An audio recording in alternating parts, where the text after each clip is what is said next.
और सीधे चलते हैं आम आदमी पार्टी के ऑफिस में। वहां पर हमारे साथ अब जुड़ गए हैं अवध ओझा, यूपीएससी कोच हैं और नेता हैं आम आदमी पार्टी के। ओझा सर, सवाल ये है कि गमछा डाले हुए ओझा सर अब आम आदमी पार्टी की टोपी पहनेंगे, तो इतनी सारी पार्टियां थी, आम आदमी पार्टी क्यों?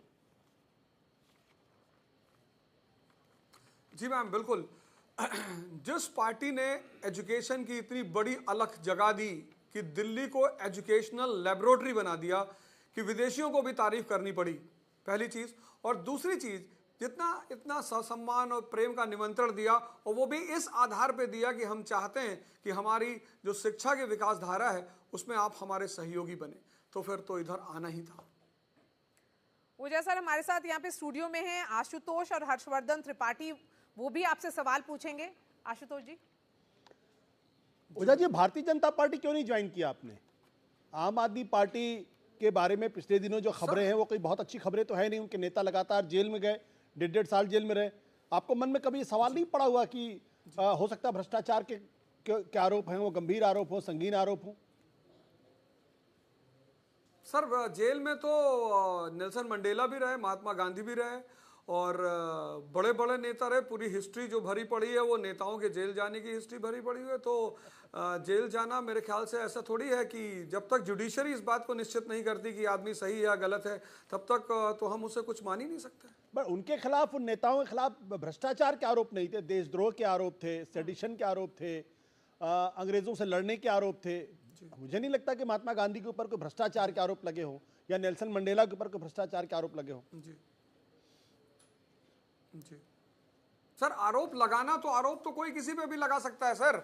आज की दुनिया में आप आरोप अगर लगाना चाहें तो आप किसी के ऊपर भी लगा सकते हैं, लेकिन क्या जुडिशरी उस आरोप को मानती है? क्या जुडिशरी ने उसके पक्ष में निर्णय दिया है? किसी भी, ये तो लॉ कहता है कि जब तक कोई व्यक्ति कानूनी तौर पर घोषित नहीं किया जाता कि इसने अपराध किया है, तो उसे आप कानून के रूप में भी नहीं मान सकते। जी ओझा सर, सवाल है, शिक्षक थे आप जी, अब नेता बन गए। जी मैम।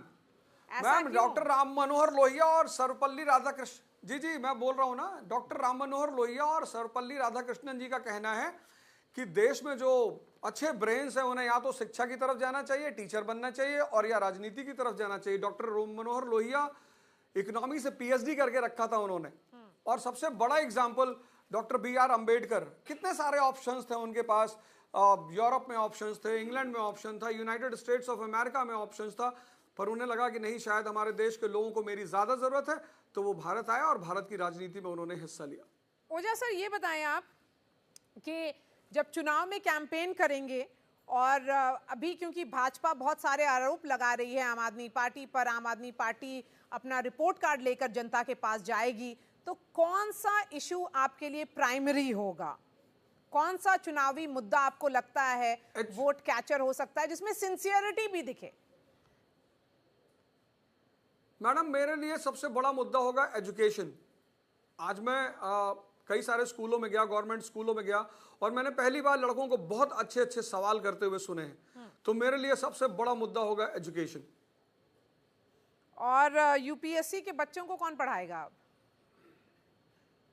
जी, मैं ही पढ़ाऊंगा। 4 AM से 6 AM तक क्लास चलेगी। वो मैंने पहले भी कर रखा था, अब भी जारी रखूंगा। तो आपने बता दिया उन लोगों को कि आप मतलब बता दिया था जब आपने प्लान किया था ये ट्रांजिशन? कल रात 8 बजे मेरी क्लास थी। जी नहीं, जब मैम कभी कभी परिस्थितिवश डिसीजन लेने पड़ते हैं। चलिए ओझा सर, आखिरी सवाल, आप चुनाव भी लड़ेंगे? जी आपने हाँ मैडम, बोला? मैं तो कैप्टन अगर मुझसे कहेगा कि भाई बॉलिंग करनी है तो मैडम बॉलिंग करेंगे। अगर वो कहेगा कि भाई आपको विकेट कीपिंग करनी है तो मैं विकेट कीपिंग करूंगा। बोल गए वैसे। डिसिप्लिन पार्टी और स्कूल में बहुत इंपॉर्टेंट होता है मैम, तो पार्टी जैसा बोलेगी मैं वैसा ही करूंगा। चलिए ओझा सर, आपको बहुत बहुत शुभकामनाएं, ऑल द बेस्ट। आपकी नई इनिंग्स की शुरुआत हुई है, एक नए चैप्टर की आपने शुरुआत की है।